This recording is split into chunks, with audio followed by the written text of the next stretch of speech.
Monday, October 8th, 2017. This is a regular city council meeting for the city of St. Peter.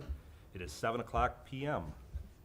We will call the meeting to order. All please join in the Pledge of Allegiance. I pledge allegiance to the flag of the United States of America and to the republic for which it stands, one nation, under God, indivisible, with liberty and justice for all. Everyone should have a copy of the agenda. Are there any changes to the agenda? Not. Is there a motion for approval? So moved, Mr. Mayor. Second. All in favor of the agenda as presented, please signify by saying aye. Aye. Opposed? Agenda is approved. Next, we have our minutes from our September 25th, 2017 meeting. Those minutes appear on pages 4 through 7. Are there any changes or corrections to those minutes? If not, is there a motion for approval? So moved, Mr. Mayor. Is there a second? Second. All in favor of the minutes as presented, please signify by saying aye. Aye. Opposed? Minutes are approved. Next, we will go to visitors. Is there anyone in the audience that would like to speak on any agenda item? Paul? Want to be available for questioning as to the street vacation item. Okay, all right, thank you. When that comes up, we will see if we need your help or not, and we will call you forward. Thank you. Next up, we have any visitors at all that would like to speak to the council on any matter whatsoever. Seeing no one, we will move on. Next up, we have the consent agenda. The consent agenda begins on detail on page 8 and concludes with the resolution on page 21 and includes the following budgeted purchases in excess of $7,500. For Davis Equipment Corp. for a top dresser for $12,746. To Eaton Cooper Power Cannon for water nodes for $19,992. The following employee appointments, they are all for part-time bus drivers at the same rate of $15.38 to Christy Cook, Doris Johnson, and Douglas Campen. Plus the regular schedule of disbursements for September 21, 2017 through October 5th, 2017. Are there any questions or comments on the consent agenda? Steve? Todd, are you finding it difficult yet to find part-time bus drivers? Or have you raised the wage to try to encourage more people to apply? We do struggle to have a broad base of applicants, but so far we've been able to meet our needs. We have not changed the wage. If there was a wage modification, that would have to come through council action, and so there has not been a wage change since January of this year. Okay, thank you. Anyone else? John? Todd, for the people at home, could we have an explanation of what a water node is and why we're spending $20,000 on them? We're buying a bunch of them, and I'll let Pete talk about what a water node is. Sure.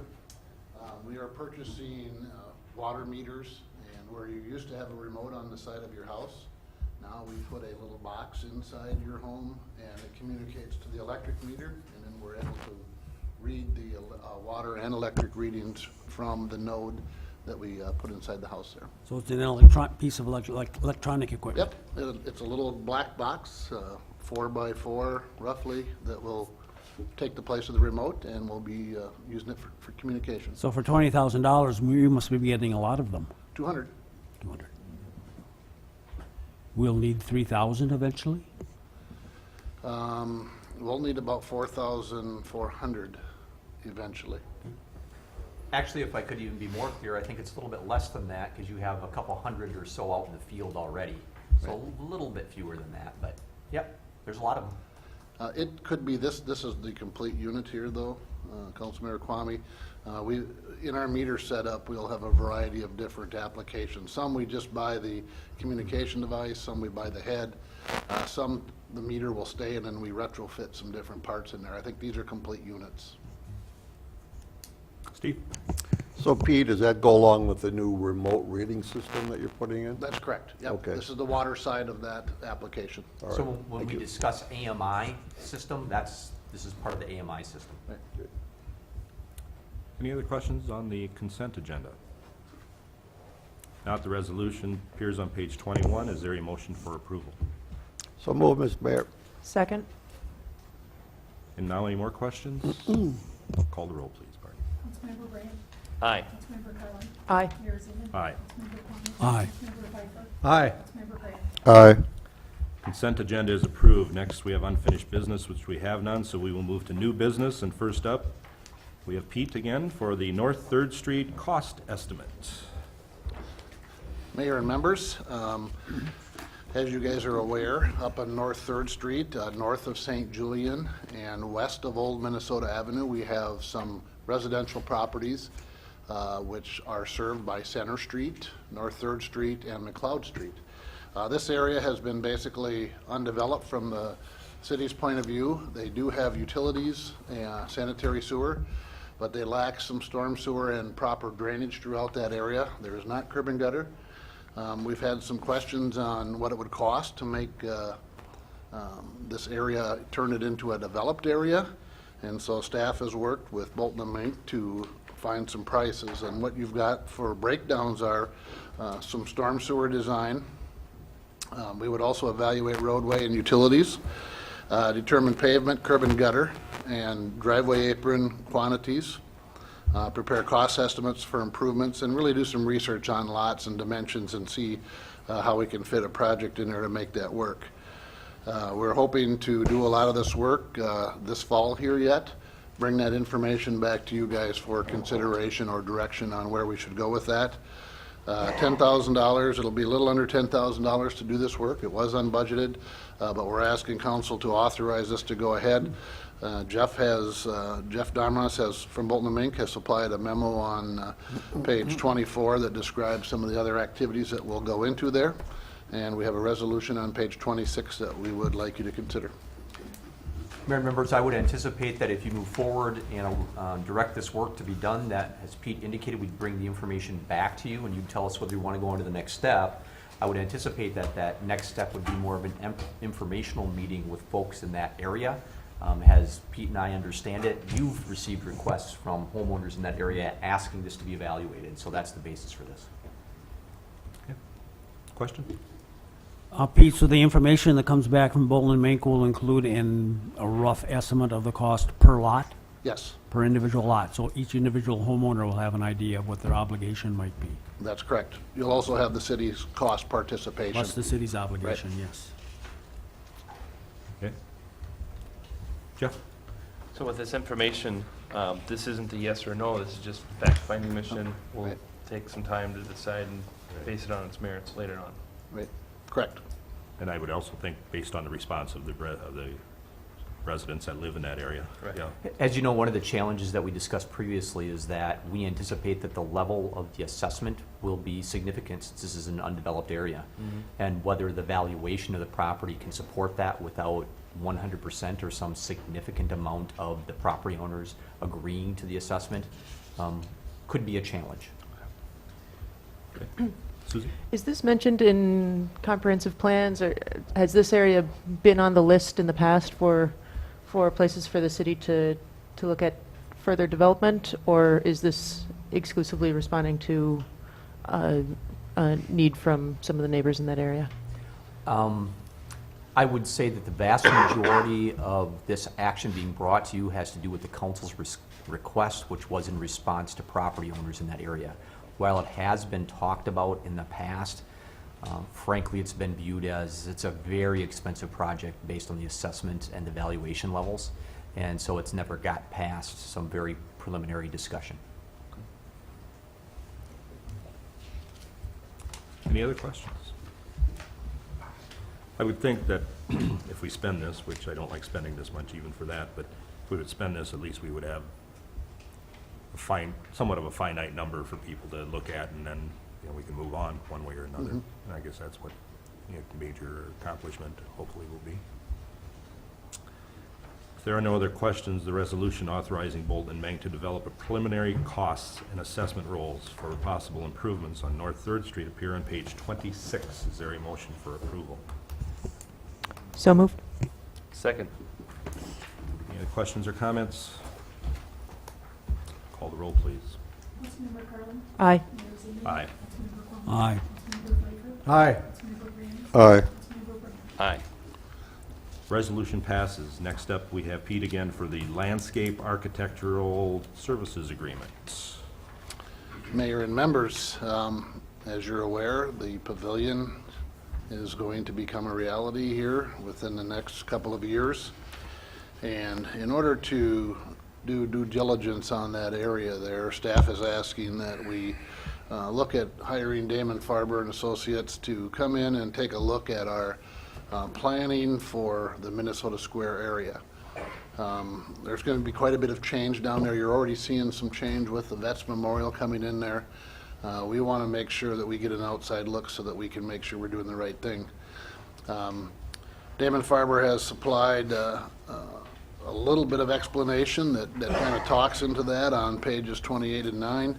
We're really collecting site information, mapping out some of these directions.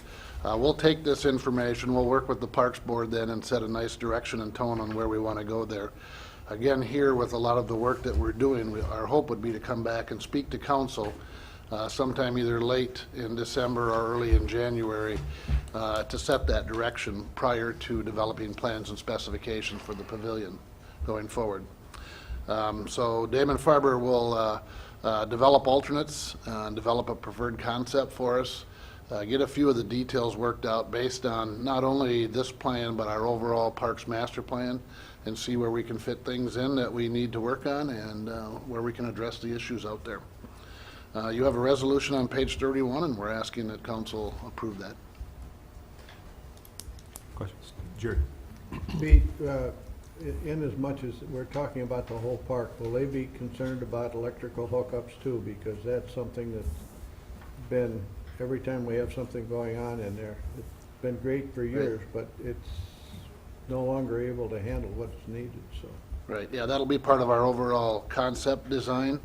You know, there's going to be a different, with the new pavilion that's already laid out there, we'll look at a variety of different options as far as fitting in vendors, fitting in distributors, whatever we need to have for the different types of show there and get participation with other groups. Great. Steve?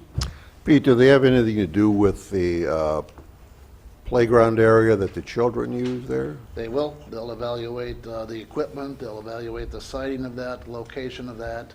As you know, most of that equipment is 25 years old. It's going to need an upgrade and some changes on some of the information and actual equipment, so we'll have everything taken a look at. Okay, thank you. John? B, when we talk about electrical hookups and such as in the children's playground and such as that, it presupposes that we'll be using the park similarly to what we've used the park in the past. And I'm not sure if we hire somebody like this, is that what we're intending to do, or are we intending to say, this is a wonderful park, here are ideas that might be totally different from what we've been doing in the past? Well, I'm not sure what sort of this hasn't been something that's come to the council. Right. So I'm not sure exactly what kind of charge they're being given. Right. The information that we've worked with Tom on this project is that here is our heritage for that area, and here's what we have for community events. But in the meantime, we also want to make sure that we are open-minded to the changes and progressions that that park can maybe take. The way the trends are going nowadays, Tom Whitlock has worked on many projects this size to kind of get a sense for the community and how and what that whole park can support. So an example of that would be as we've developed Veterans Park as more of a recreational field and a competitive field area, Tom would look at that to say, boy, do you need tennis courts or basketball courts or softball fields here if you've got other areas that we might be able to move those to accommodate more green space or have vendors or other amenities in that park that may be a better fit. This goes along with two principal issues in my mind, one of which is the work that's being done on the pavilion, which is not insignificant. The second of which has been our consultation with the council on at least 2 or 3 separate occasions wanting to use Damon Farber as an opportunity to have an outside evaluation of our facilities within the context of the overall parks plan and utilization plan that you have within the city. And so that's, from my perspective, why we continue to try and have asked Tom Whitlock through Damon Farber to participate with us. They have a lot of understanding, work with us on the parks plan, and really can see what works within the total context of all the parks that you have. That, coupled with the task force indications and the work that's been done by the Parks Board in the past related to where are preferred areas, what makes sense in a certain park but might not be of high value in another park. I think it provides good context for us. Susan? That was going to be my comment, is that the task force back in 2012 had some conversations about the amenities in the park. That wasn't the primary purpose of the task force, but it was one of the conversations early in the process. So if we still have that information compiled somewhere, that might be of use. Tom actually has it already if you Great. provide an approval. Great, thank you. Anyone else? The resolution authorizing Damon Farber to provide landscape architectural services for Minnesota Square Park appears on page 31. Is there a motion for approval? So moved, Mr. Mayor. Second. Any other questions or comments? Call the roll, please. Mayor Zimmerman? Aye. Councilmember Conley? Aye. Councilmember Pfeiffer? Aye. Councilmember Graham? Aye. Councilmember Brand? Aye. Councilmember Cox? Aye. Resolution passes. Thank you. Next up, we have 2017 equipment certificate purchase. Members, as you know, anything that's equipment certificate has to have separate council action as an action item on the agenda, and so this is no different. The request here is to replace about $8,000 worth of SCBA tanks, so about 8 tanks. These are tanks that fit on firefighters' backs and hook up to a mask, which fits under their helmet and is part of their protective gear as they might enter or be very close to a burning building or piece of equipment, or in a hazardous situation. It might not be a fire, it could be a chemical spill or something else. We have about 50 of these kind of tanks, and they expire at certain times, and so we try and purchase a few here and there to make sure that we aren't using expired tanks and keep them rotating. And so that's the request here from Fire Chief Matt Ullman. The resolution's on page 33. Questions? I'm assuming SCBA stands for self-contained breathing Apparatus. like scuba almost. Yep. Any questions? Jeff?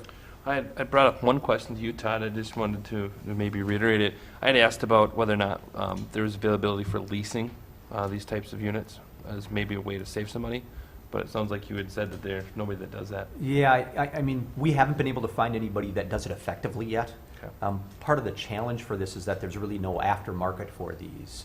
There are very rare occasions, I believe, where these tanks might be used by a fire department, let's say for 5 years, and then they're going to sell them used for the remaining of their life. Sure. Other departments are sometimes hesitant because of the hazardous use that these tanks see, and making sure that they can be certified over that period of time, et cetera, is sometimes a challenge.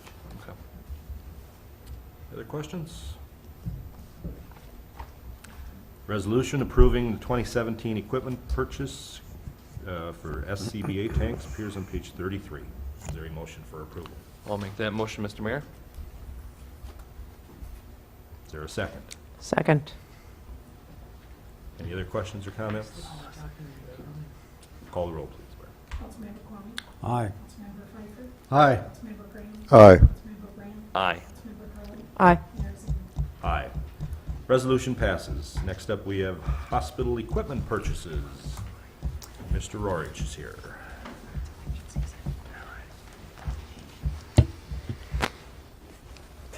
Good evening. Good evening, George. I saw snow today. No. I think it was What only, channel were you watching? I think it was only sleet. Denver. I was there too. Good evening. Thank you for the opportunity to describe our recommendations for purchase of equipment. The first item on page 34 of your packet is the request to replace our existing ultrasound equipment. As you can see, our equipment is 11 years old. The replacement cost exceeds that balance of replace or repair. And as ultrasound is so heavily computerized, the technology is just not worth sustaining at this point. We evaluated 3 different systems. We did decide to go with the most expensive one based on both the quality of the image and the recommendation of the radiologist and sonographer. The Hospital Commission did recommend this purchase, and it would be paid for with hospital funds. Questions?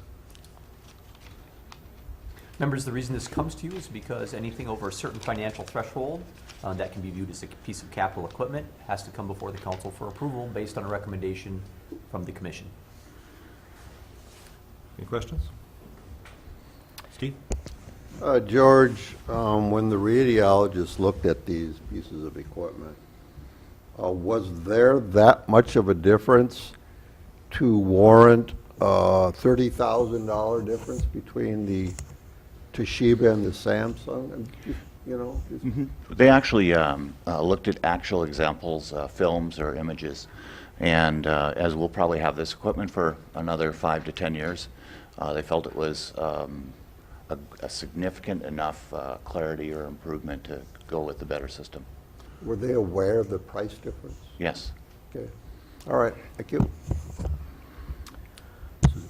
We did see examples of images from our current system compared to images from Toshiba, and there is a dramatic difference in quality and clarity. So it's probably a very important thing for us to have on hand.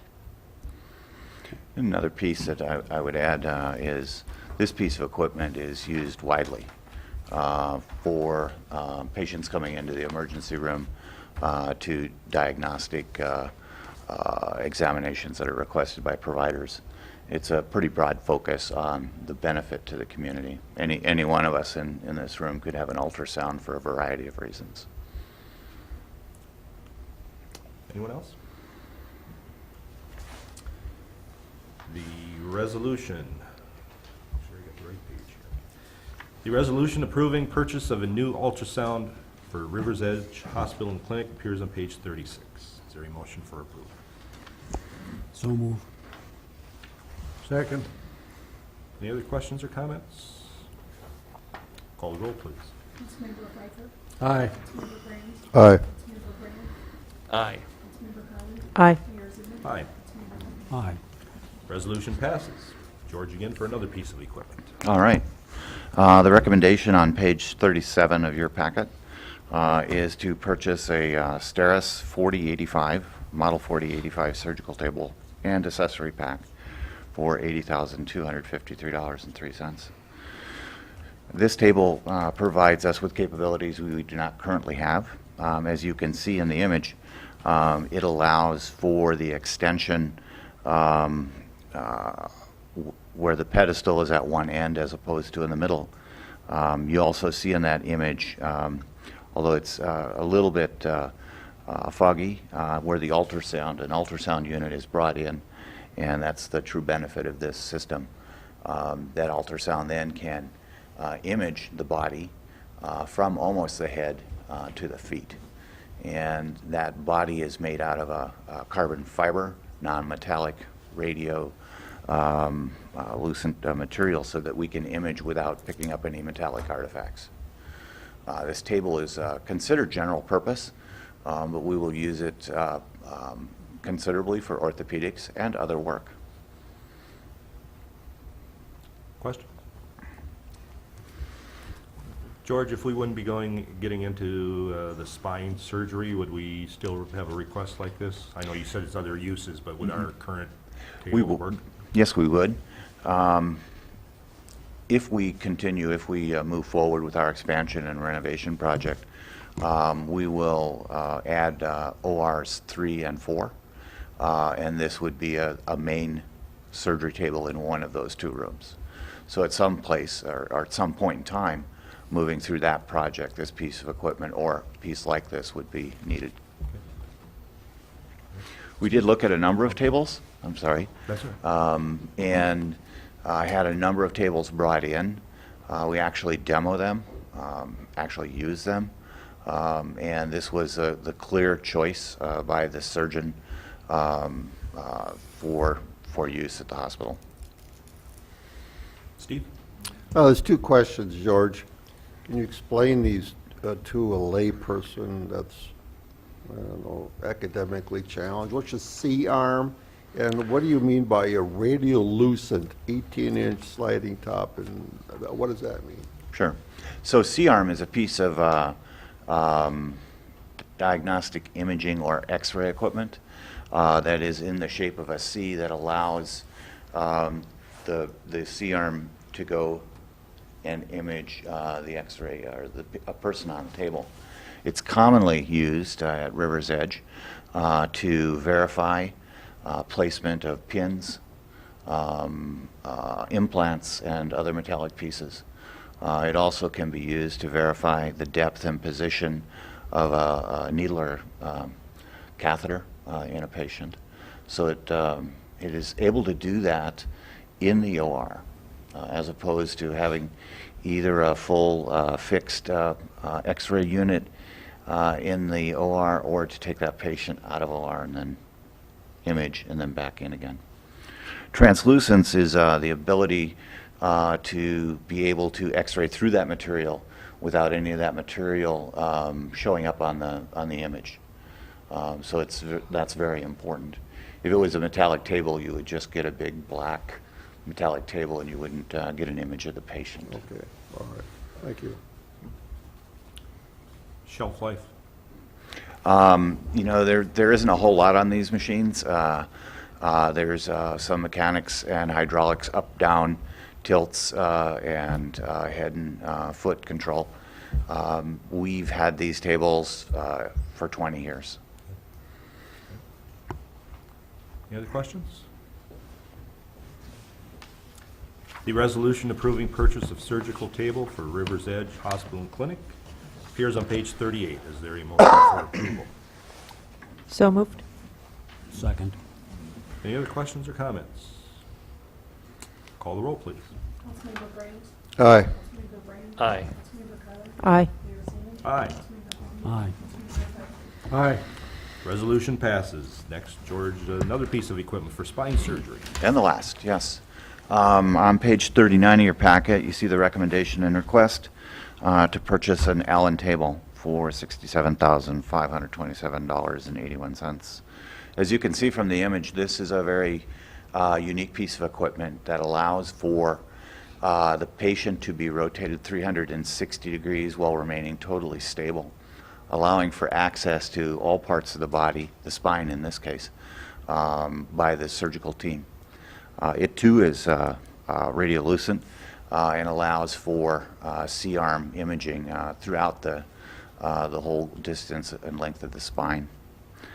This is a unique piece of equipment. There are probably only a few manufacturers, and this is a very specific request of our spine surgeon. And as with all three pieces of equipment, you know, this piece would be paid for with hospital funds. Questions?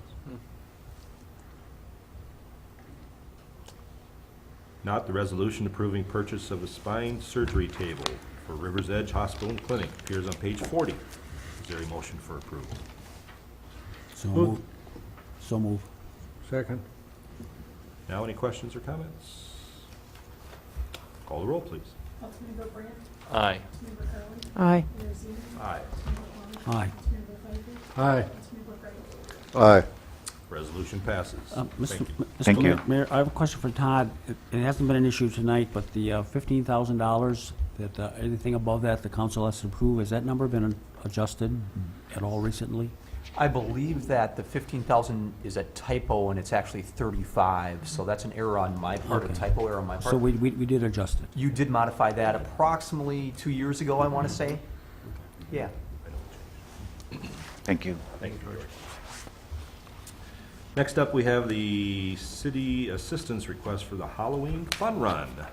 And Todd? Mayor, members, the information is included in your packet with the request from the Chamber of Commerce starting on page 42. This is very similar to the request that you received last year. The fun run is scheduled this year for October 28th. It would include use of the community center.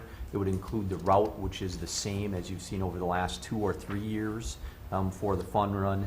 In addition, or the additions this year include, they'd love to be able to use one of our pickups which we can certainly arrange the pickup that's assigned to the community center, and one of our electric gators for management of the fun run and picking up all the cones and barricades and all those kind of things. We would provide some assistance certainly with the community center, them paying for staff to help manage and run the community center, approximately 150 cones and all kinds of various types and sundry of road blocking equipment and vests and orange flags and all kinds of stuff that they utilize for this. Happy to answer any questions. Again, very similar to what you've seen in past years, and the resolution is included on page 44. One last thing that I'll mention is that the chamber provides for insurance at the level that you require, which is $1.5 million. They do that not only for this event, but also for the 4th of July and some of the other events that they have that are community-based festivals as well. Questions of Todd? Not, the resolution approving request for city assistance for the Halloween Fun Run appears on pages 44 and 45. Is there a motion for approval? I'm making that motion, Mr. Mayor. Second. Any questions now? Call the roll, please. Councilmember McCollum? Aye. Mayor Ziegler? Aye. Aye. Councilmember Pfeiffer? Aye. Councilmember Graham? Aye. Councilmember Graham? Aye. Resolution passes, and thanks to the chamber for undertaking this fun run for their second year. Next up, we have a street vacation request. Mayor and members, the information is in your packet on page 46, and what's provided in your packet is based on a recommendation from your Planning and Zoning Board.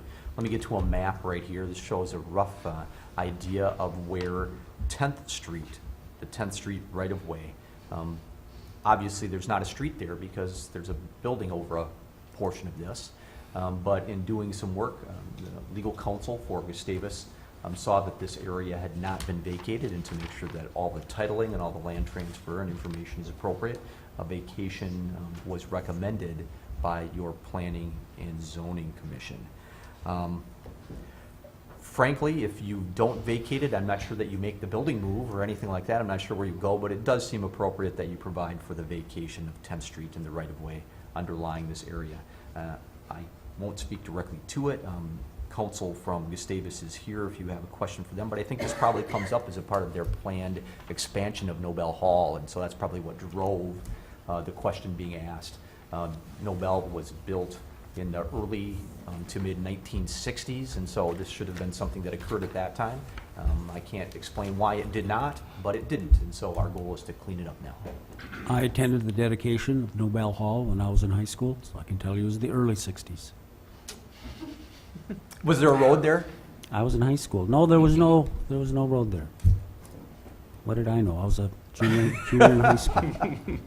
Horse-drawn. You come in a horse-drawn cart or? Yeah. Mayor members, there are documents within your packet that illustrate the location and provide for the map, and also a resolution on page 49 that provides for the vacation. Questions? If not, the resolution vacating part of 10th Street is on page 49. Is there a motion for approval? Move Move there approval. is- Jerry, one. Second. Second. Any questions now? Call the roll, please, Barb. Mayor Ziegler? Aye. Councilmember Connolly? Aye. Councilmember Pfeiffer? Aye. Councilmember Graham? Aye. Councilmember Graham? Aye. Councilmember Connolly? Aye. Resolution passes. Thank you, Paul. Last item under new business is a tree worker license application. Mayor and members, on page 50 is a memo with a request for Ryan Lewis doing business as L&E Tree Service. Upon background check, there's nothing that we found that would prohibit Mr. Lewis from obtaining the license, and the license would be good from, well, tomorrow, October 10th, through April 30th. That's your abbreviated schedule. The timeline for that of these licenses comes up at the same time at the end of April. Again, information's in your packet. The resolution's on page 51. Any questions besides how many we have now? Let me answer that question first. If you approve this one, I believe this would be 13, and I have no idea Amazing. why you have more than what we see as usual, or on average, I don't know, but good for everybody in town. There They're you taking go. care of their trees, and we like to see lots of vendors provide good service. Steve? Todd, you know, of all the 13 times we've heard, you say we do a background check. What do you mean by, what are you looking for? We're looking for a couple of different things, one of which is crimes against persons. And it's outlined actually within your ordinance what we're allowed to look for. And so I'll be happy to send you kind of a link to what that provides for. We assume that they're going to be driving equipment, and so we look for a valid driver's license as well. Those are the primary issues that we look at. Like liability insurance and that type of thing? Insurance is not an issue that we look for as a part of the licensing, but we would hope that as folks engage vendors, that that's something that they look for very clearly. They are required to have it. Yeah, it's not part of the check, but they are required to have it. Okay. All right. Jeff? I do have a different question, actually, than how many do we have? I already asked that on Friday, sorry. If, for instance, we were to have some sort of an infestation in the community, emerald ash borer shows up, we have a plan in place, correct? These folks not necessarily are going to be involved in that plan. That'd be more city staff, city workers, correct, Pete? Well, if I could, Pete's nodding yes, and I agree with that. It depends a lot on the situation. Okay. So is there the potential for us to do it all ourselves? You bet. We certainly have the capability, the equipment, the training to be able to do it, but it might depend on the nature of the event, and maybe we need to be much quicker than we can be, and so maybe portions of it are contracted out through an RFP process or a bid process. All those things are possible. Okay. And then, of course, we've got a plan for where it goes, where it's disposed, something like that as well. Mhm. And then if a person has a tree on the boulevard that's looking kind of sick, that would be an instance where they would hire these folks for the service, or that be for trees that are specifically outside of the right-of-way. On their property. Yeah. Yeah, this would be on their property. Okay. Again, we try and take care of the trees that are on the boulevard, Okay. and so that would be internal. But again, if this is in the context of the question related to some emergency, like an infestation, Yep. it could be that different rules are established at that time, again, depending on the nature of the emergency. Okay, fantastic. But I think, oh, Go ahead, sorry. Suzie. I think a good advice would be if somebody sees an issue with a tree in their boulevard that's looking sick or looking like it's going to topple over or something along those lines, they can always contact Public Works for those boulevard trees. And we encourage people to contact the city rather than take things into their own hands. Yeah, please. We have a forester on staff, and part of their job is to go out and work with people and take a look, and certainly have great training related to what we do with trees. Jerry, did you have some? No, I was just gonna say that trees on private property, though, this is what these people come in and do. Okay. Any other questions or comments? The resolution approving new tree worker license for L&E Tree Service appears on page 51. Is there a motion for approval? So moved. Is there a Second. second? Steve with the second. Any other questions? Call the roll, please. Councilmember Klein. Aye. Councilmember Pfeiffer. Aye. Councilmember Brand. Aye. Councilmember Brand. Aye. Councilmember Carter. Aye. Mayor Sanders. Aye. Resolution passes. That concludes our new business. First, or next up, we have reports, and I'm up, and I don't have a thing to report on. So I'm going to turn it over to you, Todd. Mayor and members, I have a couple on the list and a couple other quick notes that I'd like to mention. First of all, association meeting. Pete, if Pete would come up and give us a few minutes. Last week on Thursday, we had our trying to think, regular meeting. We try and do it once or twice a year with the baseball association, softball association, all those associations. So Pete, if you wouldn't mind saying a few things about that. Sure. We meet with a variety of associations, usually try to get together in the fall. Going into winter and spring, we meet individually with the groups, talk about the opportunities that exist with the city and kind of try to get a direction on what they want to do. Try to match up a lot of our parks planning with their activities. Of course, you know, we cost share on a lot of improvements that go on in our parks with the associations. They're major contributors to a lot of the activities that we do. One of the other things we try to do is make sure that Jane and her staff have a good handle on the scheduling and the resources that we have available to them, and that we can get a systematic way of making things happen there. A couple of questions that we did have this year were, when can I start using Community Spirit Park? How are things looking out there? A lot of the associations are really interested in that space out there and how beautiful it is. That answer is May 1. We hope to have everything ready to roll for the opening of the spring here. Get our activities going. Usually it's around May 1. Sometimes it's a little earlier for other activities. Certainly baseball and softball could lead those activities if everything drains well out there. But right now, they wanted to make sure that everything's going. We do have a couple of parking lots out there that are going to be opened up here shortly.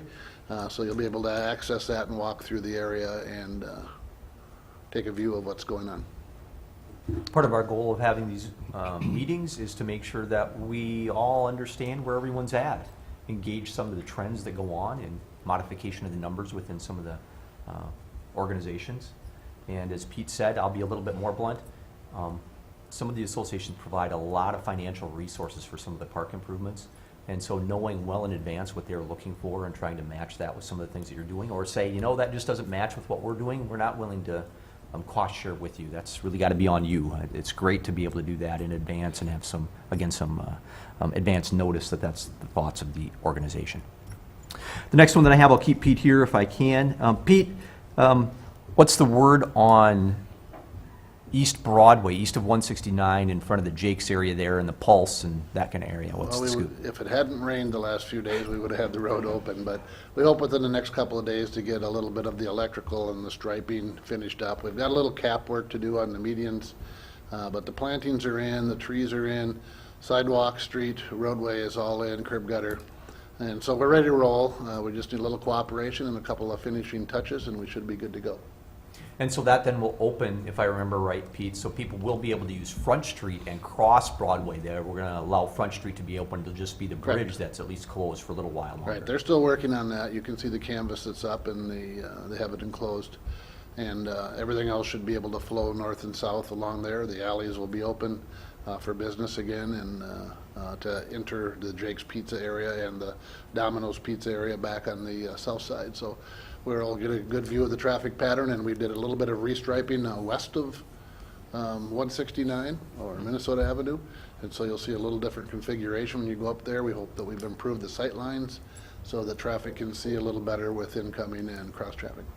Pete, the last one that I have relates to the intersection that we're working on kind of down by the pool. Sure.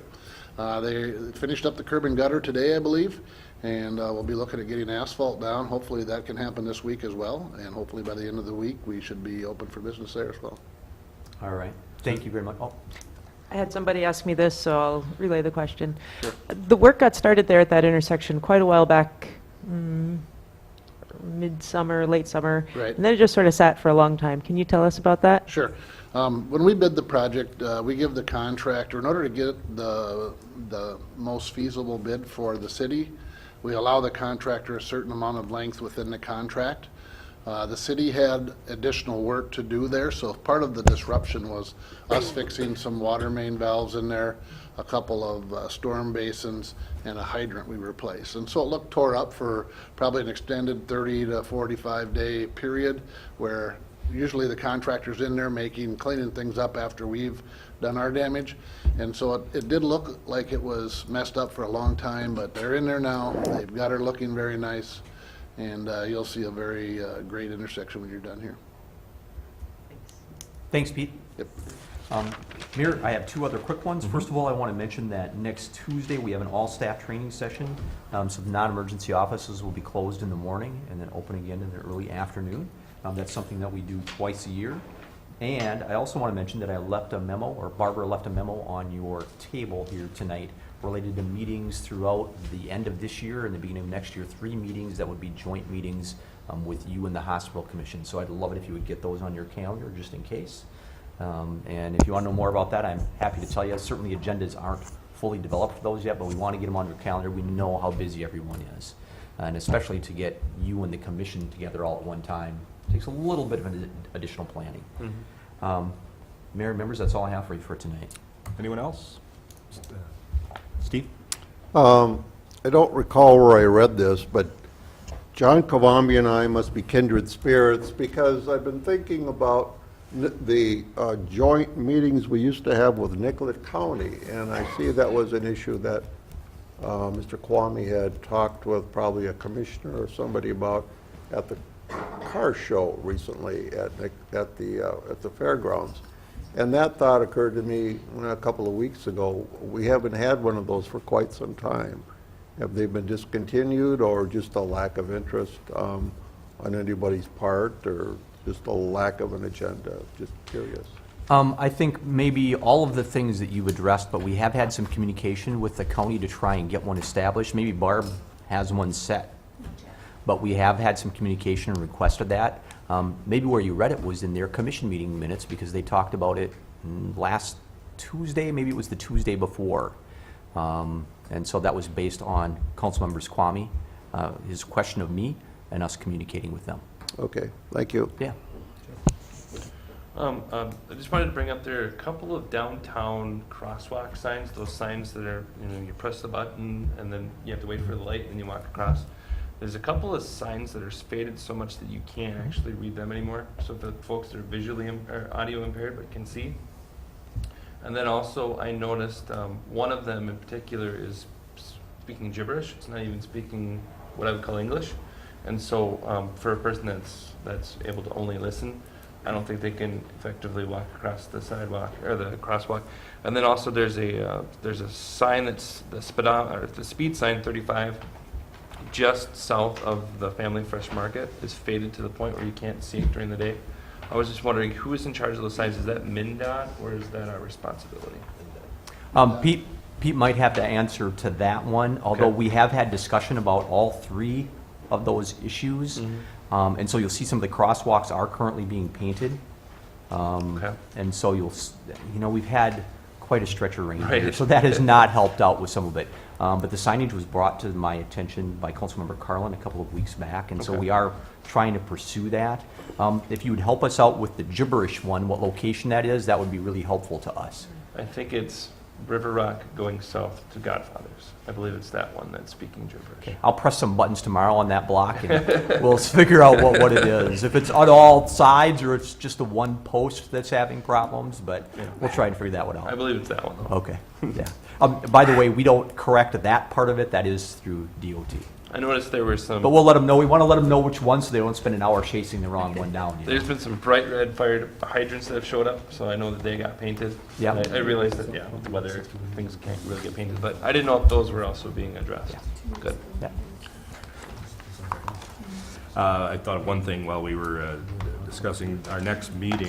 Televised meeting won't be till the 23rd, so in between there, we have a couple of forums for candidates. One of them, the school board, I believe, is on October 17th, and the one for council and mayor is on October 19th. So for those that are interested, it's posted places, and but anyway, that would be in between there. Jerry? I'm not a real advocate for public access, but Todd was recently on a forum over in Mankato about affordable housing. I watched it the other day, and I thought it was very interesting. A lot of good points came up in that program. I see that's being broadcast every once in a while on the, KTV is sharing that with us, and so that's nice of them to do. That's how we also get county commissioners meetings. Chuck? Todd, I came into town today from Minneapolis on 169 by McDonald's, where you used to switch from 65 to 55 and now switches from 65 to 45. That's been done in the last 10 days or so. Yeah, I would say probably about that, 10 to 14. The MnDOT does that? Does Yes. MnDOT talk to us first, or what is the process for these changes that are made in speed limits? I can't tell you exactly how they make the kind of what the timeline or process timeline is for that on DOT side, but they do alert us that they're going to be doing that kind of work. But since it's a state highway, you don't get a say in that. So that's them alerting us that they're planning to do it.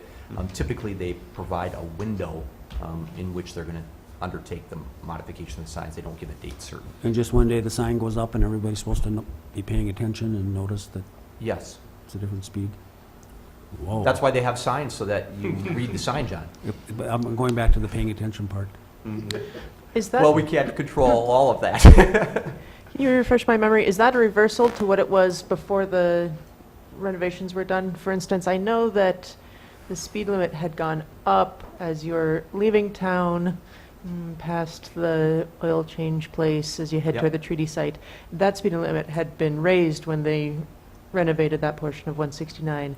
And I thought that they had also raised it coming southbound as well. So have they switched it back to a lower speed? Can anyone remember? I would prefer not to answer that question because I don't really remember. That's fair enough. But I can tell you that the location for those transitional speeds has changed, but I can't tell you the overall speed change. Okay.